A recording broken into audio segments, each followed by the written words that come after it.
Halo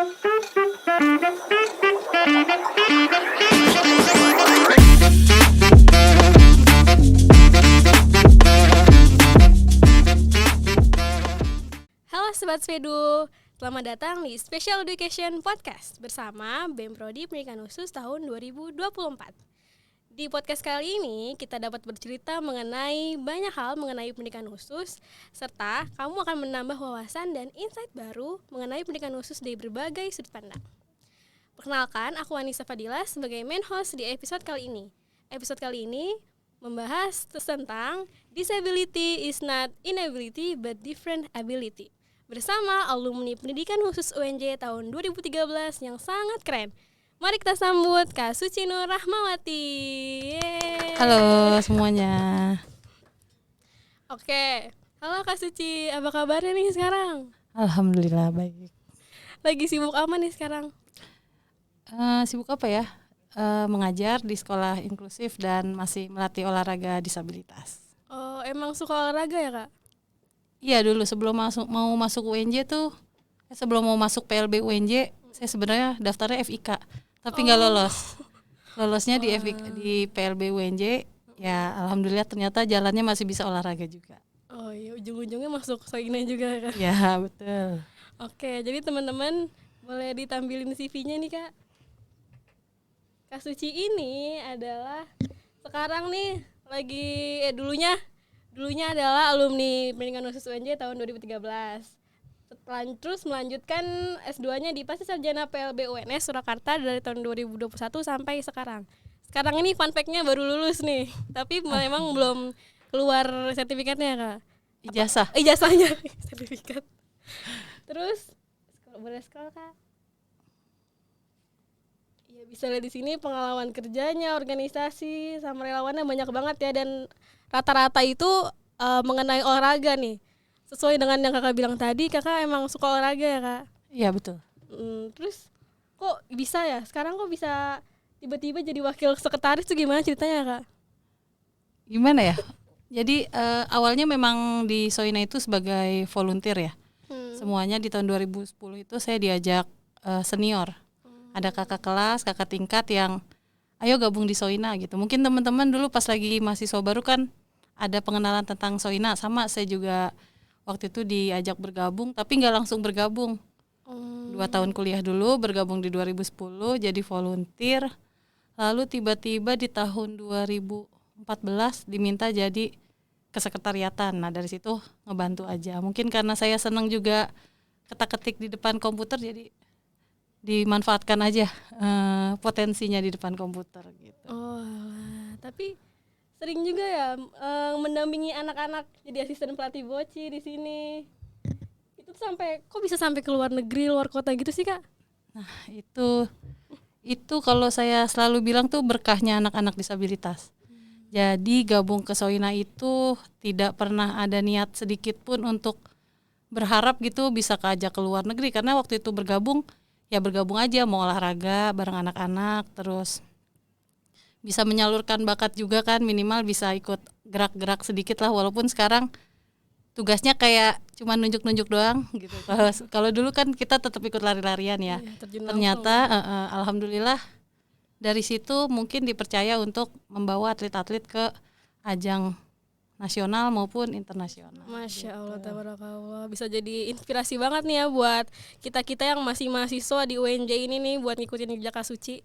Terus nih, pengetahuan saya kan, Soina nih kayak buat ngedampingin anak-anak berkebutuhan khusus buat olahraga nih. Apa emang sekedar itu aja atau emang ada yang lain? Oh enggak, Soina itu memang ya sih basicnya olahraga, karena dari Special Olympic Internasionalnya itu memang olahraga untuk disabilitas intelektual. Tapi pada kenyataannya di program itu banyak ada dia tentang kepemimpinan, tentang kewirausahaan. Jadi setelah atlet-atlet itu sudah ikut olimpiade, itu biasanya mereka dilatih untuk program APS kayak kepemimpinan seperti itu, atau tentang public speaking. Gitu. Jadi mereka dilatih juga agar nantinya bisa kerja. Dan beberapa atlet di sana juga setelah olimpiade ada yang dialihkan atau dibantu untuk mencari kerja gitu. Jadi perusahaan-perusahaan yang memang bekerja sama, dan yang sekarang ini sih yang banyak masuk itu di Uniqlo ya. Oh, Uniqlo. Tahu kan? Tahu brand. Ya, pernah beli? Enggak sih. Ini nggak disensor ya? Iya. Uniqlo. Berarti emang nggak cuma tentang olahraga doang, tapi mereka juga emang dilatih buat mandiri biar bisa survive di dunia kerja gitu ya. Oke, terus kenapa nih kakak mau bergabung dengan Soina sendiri itu? Sudah panggilan sepertinya. Kalau kata Pak Mustara itu dosen FIK UNJ. Beliau yang memang menggerakkan mahasiswa-mahasiswa biasanya. Soina itu yang jadi volunteer itu awalnya banyak. Tapi biasanya seleksi alam, apalagi untuk orang-orang yang mereka itu berharap keluar negeri dari Soina gitu. Salah niatnya. Niatnya salah. Jadi kenapa bergabung Soina ya itu udah dari hati aja sih. Nggak bisa dicari tahu alasannya kenapa, walaupun sekarang sibuk seperti apa gitu, tapi setiap Sabtu pagi jam 6.30, jam 7 itu udah sampai lagi di Rawamangun. Gitu untuk ngelatih. Jadi tiba-tiba pengen aja gitu ya. Boleh ngerasain juga mungkin teman-teman, dirasain sensasinya bangun pagi hari Sabtu pagi ngelatih anak-anak disabilitas, dan itu bikin membuka relasi juga sebenarnya gitu. Jadi nanti teman-teman yang masih mahasiswa nih bisa ketemu sama alumni-alumninya di sana, bisa terbuka, misalnya ada tugas-tugas observasi, tugas-tugas PKM, bahkan mungkin lowongan pekerjaan itu bisa dapat dari kita berkumpul di Soina setiap Sabtu pagi itu. Gitu. Berarti kakak gabung pas awal-awal masih kuliah di sini berarti ya? Iya betul, kan lulusnya 2013 ya, lumayan lama soalnya. Dari 2008 saya baru lulus 2013. Oh berarti masuk ke 2008? 2013 tuh lulusnya. Oh alah. Berarti jauh ya? Jauh banget. Agak jauh ya. Berarti kakak ini dong seangkatan Bu Citra? Bu Citra itu 2009. Oh duluan adik kelas. Adik kelas. Baik. Terus kan kakak masuk pendidikan khusus nih.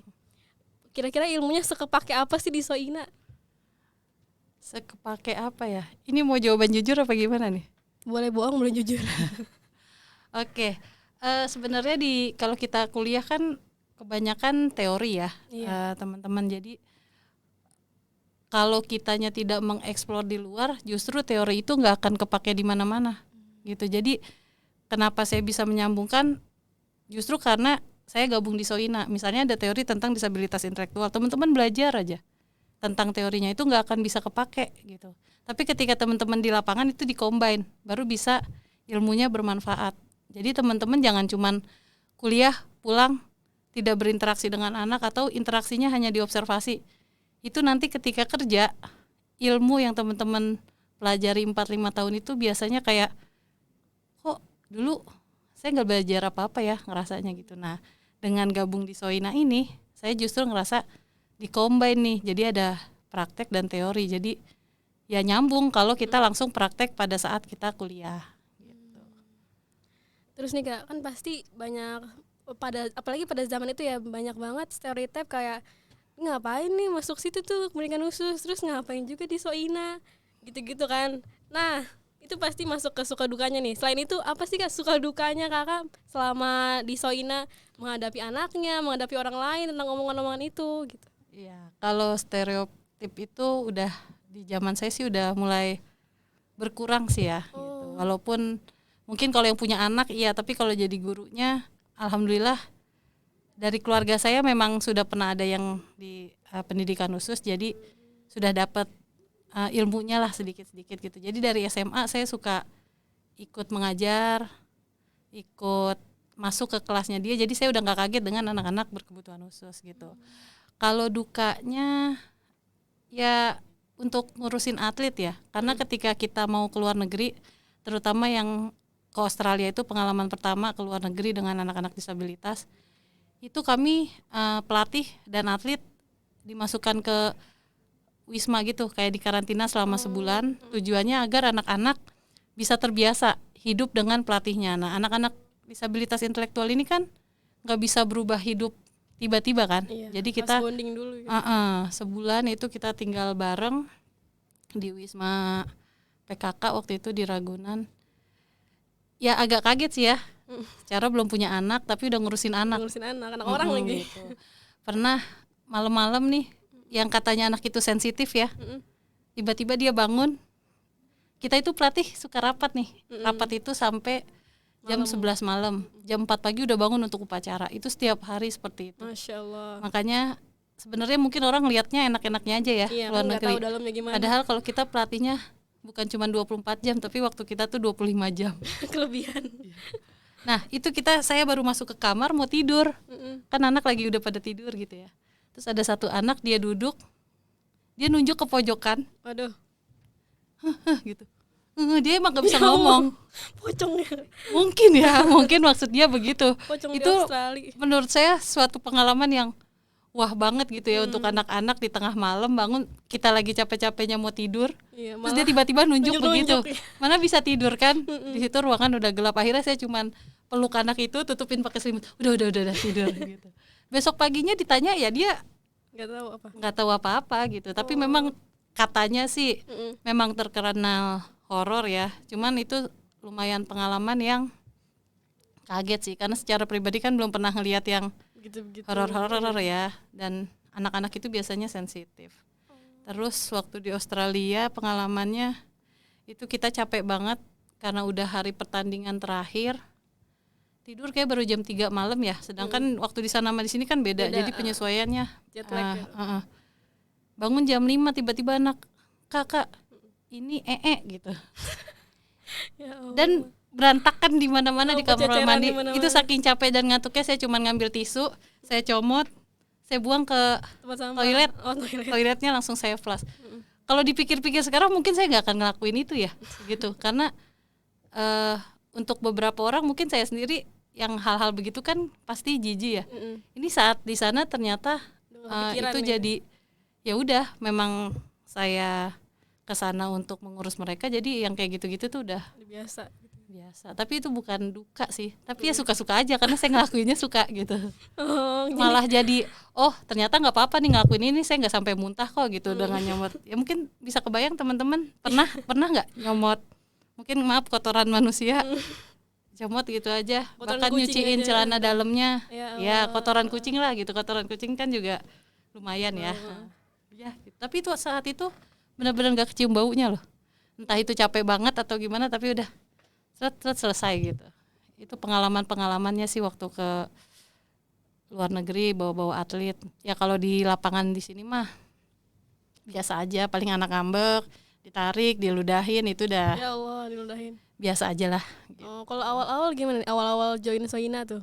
Awal-awal join itu cuman ngeliatin, karena kita bingung kan. Kita jurusannya pendidikan luar biasa, sedangkan kan itu olahraga gitu. Jadi lebih sering ngeliatin, ya pendekatan atlet aja ya itu nggak gampang juga diterimanya.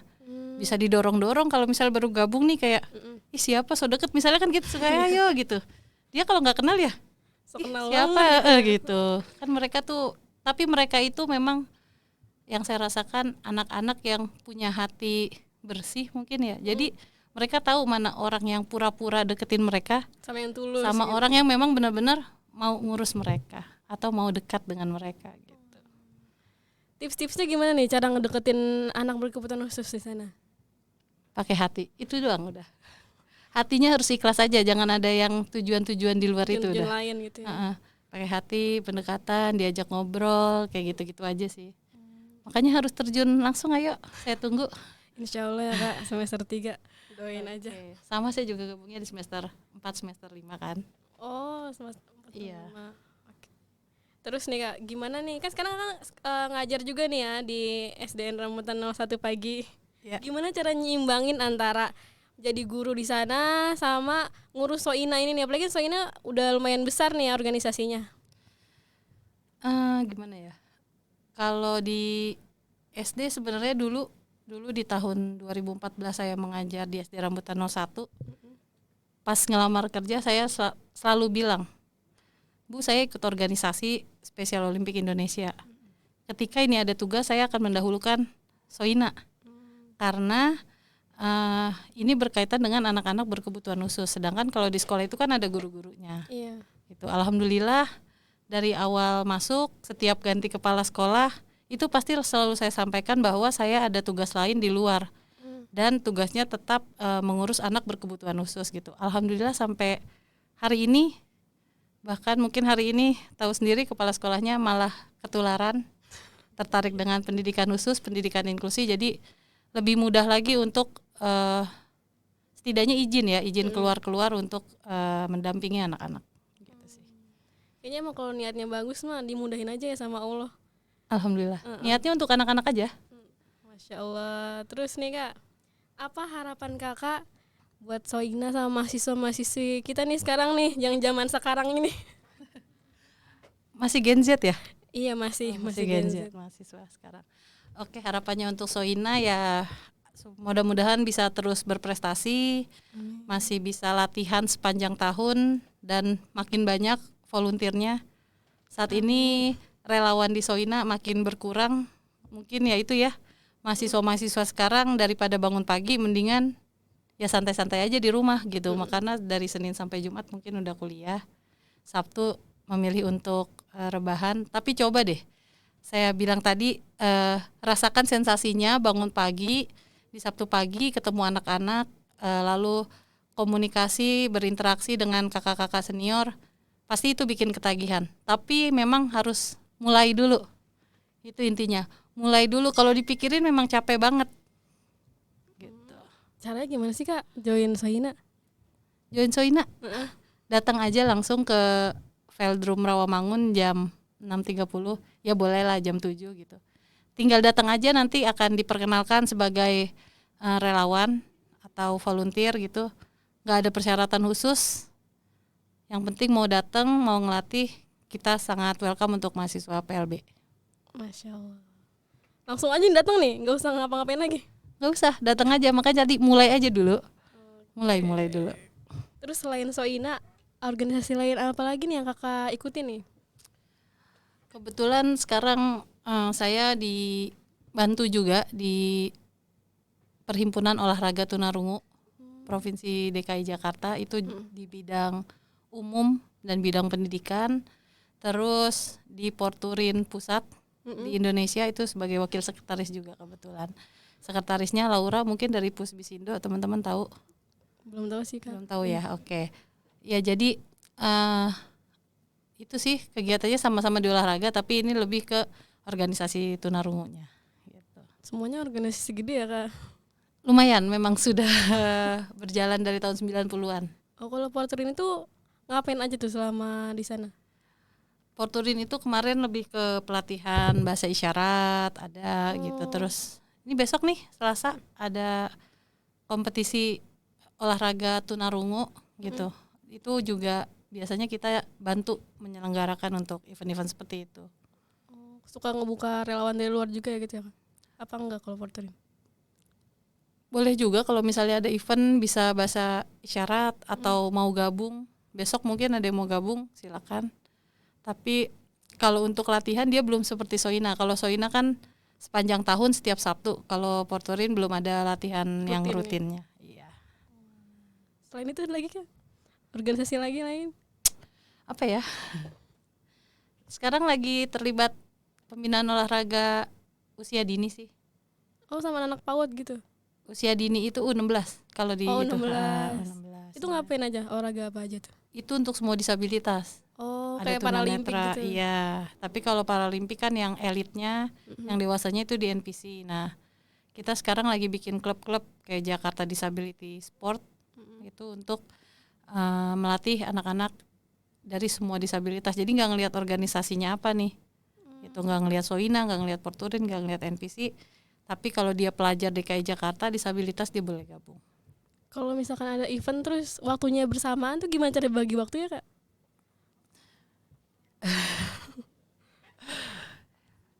Dibagi-baginya gimana ya? Iya, Besok itu saya ada jadi juri O2SN tingkat provinsi DKI Jakarta di Lebak Bulus.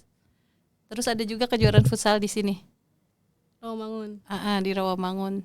Ya datang keduanya aja sebisa mungkin. Jadi besok pagi mungkin paginya setengah hari di Lebak Bulus, langsung lanjut ke sini sampai sore di itu. Jadi bagi-bagi ya memang harus agak capek sedikit sih. Kalau nabrak gimana Kak kalau hari yang sama gitu? Ya harus pilih salah satu kan, sayanya nggak bisa dibagi dua. Oke. Terus ya apa kegiatan terdekat dari Soina nih di bulan-bulan ini yang paling dekat? Ini bulan Juni, kalau bulan Juni udah nggak ada ya, kita belum ada event.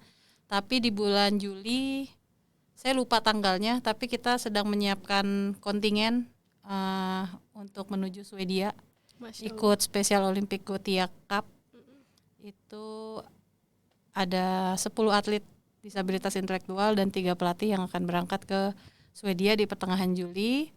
Lalu ada kompetisi basket dan bulu tangkis di tanggal 25-26 Juli kalau nggak salah, untuk tingkat Provinsi DKI Jakarta, bekerja sama dengan Dinas Olahraga dan Pemuda Provinsi DKI Jakarta. Itu agenda terdekat sih. Kalau pelatih tuh harus ngambil dari yang emang khusus olahraganya apa emang bisa dari relawan?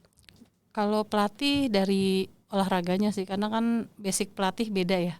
Gitu, mereka harus mengerti, tapi biasanya asisten pelatihnya atau pendamping bisa dari relawannya atau volunteernya gitu. Olahraga yang ada di Soina kira-kira ada apa aja tuh, Kak? Saat ini ada 12 cabur. Banyak banget tuh. Iya, ada atletik, bulu tangkis, basket, boci, bowling, bola tangan, bola voli, futsal, sepak bola, renang, tenis meja. Satu lagi apa ya yang belum kesebut? Kalau nggak salah ada MATP dan Young Athlete. Yang paling banyak di mana tuh? Yang banyak apanya nih? Yang banyak minatnya, yang banyak ngikutinnya. Atletnya. Atletnya. Kalau di Soina DKI Jakarta di cabang atletik sih, karena itu kan yang paling simple ya. Mereka lari gitu. Jadi ada juga di MATP atau Young Athlete itu untuk anak-anak di bawah 8 tahun. Jadi mereka sebelum masuk ke cabang olahraga yang tadi tuh, mereka latihan dulu di MATP dan Young Athlete itu untuk gerak-gerak dasar. Kalau misalkan kakak sendiri megang cabur apa? Dan emang apa yang harus kita bisa gitu? Apa harus bisa semua atau enggak gitu? Enggak sih, saya fokusnya di boci tadi.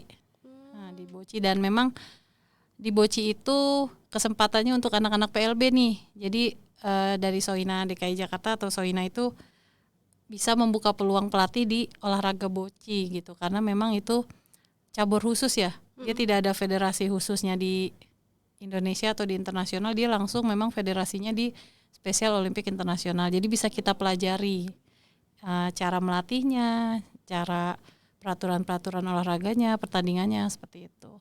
Sebelumnya Kak, mau nanya nih, boci itu apa ya? Kayak masih asing di telinga-telinga saya. Boci itu teman-teman tahu pentang nggak?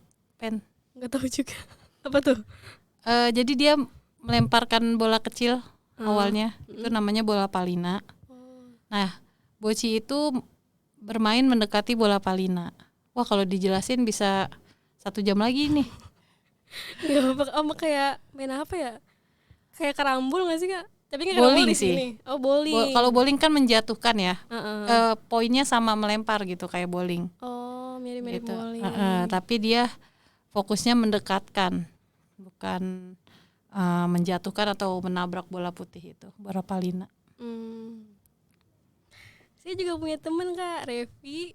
Kalau satu lagi bukan temen sih, Kating. Kalau Revi sama Kalintang sama-sama di cabur renang. Mereka juga sering ikut lomba di tingkat kota waktu itu, sempat di mana itu? Solo apa kalau nggak salah. Terus nanti mau karantina lagi. Tingkat nasional mungkin. Nah, itu dia, tingkat nasional. Benar sekali. Gitu. Itu kuliahnya di pendidikan khusus? Iya, di pendidikan khusus dua-duanya. Saya baru tahu sih. Kebetulan memang pernah bawa lintang, kalau nggak salah. Lintang tuh pas tahun 2013. Masih pelajar ya di Solo. Itu waktu pelajar. Nah, sekarang ini dia lagi pelatnas ya? Iya, kayaknya. Nah, karantina tuh pelatnas di Solo, biasanya menuju event-event internasional. Emang keren banget sih kalau anak-anak disabilitas diarahkan, karena saya bidangnya olahraga ya, jadi diarahkan ke olahraga tuh bisa meningkatkan tingkat hidup mereka gitu. Padahal orang-orang tuh kebanyakan ngerendahin ini anak disabilitas, sedangkan mereka justru punya potensi yang bisa ditingkatin lagi gitu. Iya, betul. Ya itulah, nggak boleh memandang sebelah mata ya. Bahkan kemarin ada teman yang nanya, Bu, anak disabilitas nggak bisa sembuh ya gitu ke saya. Oh, nggak bisa, saya bilang kayak gitu. Kasian ya, kenapa Bu kasihan? Saya bilang kayak gitu. Ya kasihan dia nggak bisa hidup normal. Lalu saya bandingkan. Justru kasihan Nih, kita sih. lebih kasihan siapa nih? Ada Iya, anak bener. SMA. Dia anak biasa, nggak berkebutuhan khusus, ya sekolah biasa, dengan anak yang disabilitas nih, yang saya latih. Kemarin dia maju ke tingkat internasional, bisa dapat bonus sampai ratusan juta, dan bahkan sekarang udah punya rumah. Terus itu lebih kasihan siapa? Saya bilang kayak gitu. Baru tuh mikir. Itu kalau sekarang kan orang lebih realistis ya tentang uang, tentang kerjaan gitu. Nah sebenarnya dari disabilitas itu kenapa kasihan? Ya mungkin masih banyak orang tua yang ngumpetin, bahkan masih nggak mau anaknya dibilang disabilitas gitu.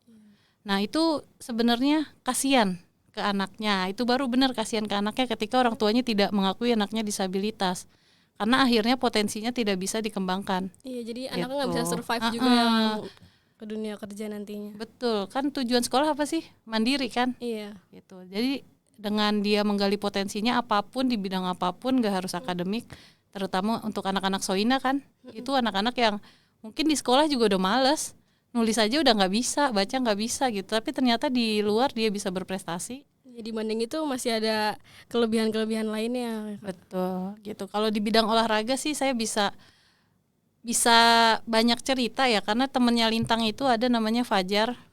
Dia juga sama dari kecilnya, dari nol, dari nyebur ke kolam itu nggak bisa berenang. Tenggelam dong. Dia baru Oh iya. Iya pasti tenggelam dulu. Kan nggak bisa berenang. Iya. Sampai sekarang kemarin di Papua bareng Revi kalau nggak salah sama Lintang. Iya benar. Ya itu di Papua dia dapat 3 medali emas, dan teman-teman tahu berapa bonusnya 3 medali emas? 1 miliar. Masya Dan dia Allah. baru SMA waktu di Papua itu gitu. Jadi kalau ngelihat masa depan, sebenarnya anak-anak disabilitas ini punya masa depan asal potensinya dikembangkan. Dan asal emang dia punya kemauan ya Kak. Betul. Dan yang biasanya saya tanya di awal adalah mau nggak orang tuanya nganterin? Kita sebagai guru nih, teman-teman misalnya ada kenalan atau di sekolah, kita bisa membuka peluang itu. Tapi tanya orang tuanya mau nggak sih nganterin? Karena kita cuman bisa membuka doang, nggak mungkin kita nganterin anak ini setiap hari gitu. Jadi mau nggak orang tuanya ngedukung? Karena selain kita membuka peluang, dukungan dari orang tua juga sangat dibutuhkan.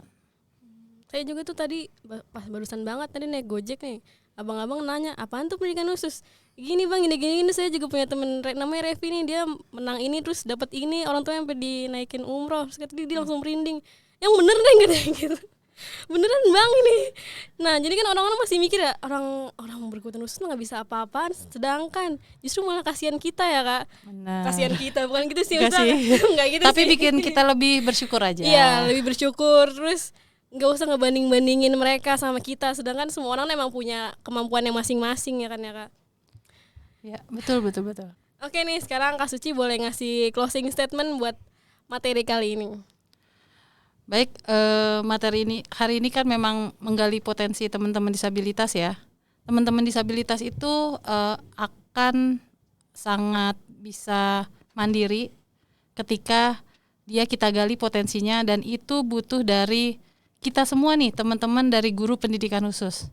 Dan pastinya ketika kita semua sudah mau terjun ke bidang apapun, bidang olahraga, bidang seni untuk anak berkebutuhan khusus, latihlah mereka dengan hati. Karena ketika hati kita tulus, maka hasil yang didapatkan itu pasti sangat-sangat optimal untuk mereka dan untuk kita sebagai manusia. Itu kita akan merasakan kepuasannya dan kita akan lebih bersyukur dalam hidup. Itu closing statement saya. Oke, berarti itu sebagai tugas kami nih, apalagi nih ya kan mahasiswa pendidikan khusus, buat mengayomi anak-anak berkebutuhan khusus biar dia bisa mencapai potensi maksimalnya mereka semua. Jadi di episode kali ini kita bisa belajar bahwa setiap anak itu unik dan memiliki potensi masing-masing. Nah ini nih tugas kita sebagai mahasiswa pendidikan khusus untuk belajar lebih giat lagi nih biar kita bisa mengayomi anak-anak berkebutuhan khusus sehingga bisa mencapai potensi maksimal mereka agar mereka bisa survive di kehidupan yang akan datang. Special thanks untuk Kak Suci yang udah bersedia datang menjadi narasumber di Spedukes kita hari ini. Jangan lupa follow kami di @spedukes_UNJ agar kamu dapat tahu info lebih lanjut mengenai Spedukes. Dan Jika kamu memiliki pertanyaan atau komentar atau topik yang ingin kita bahas, jangan ragu untuk menghubungi kontak di bawah ini. Jangan lupa like, comment, share, dan subscribe ya guys. Bye-bye. Terima kasih. See you.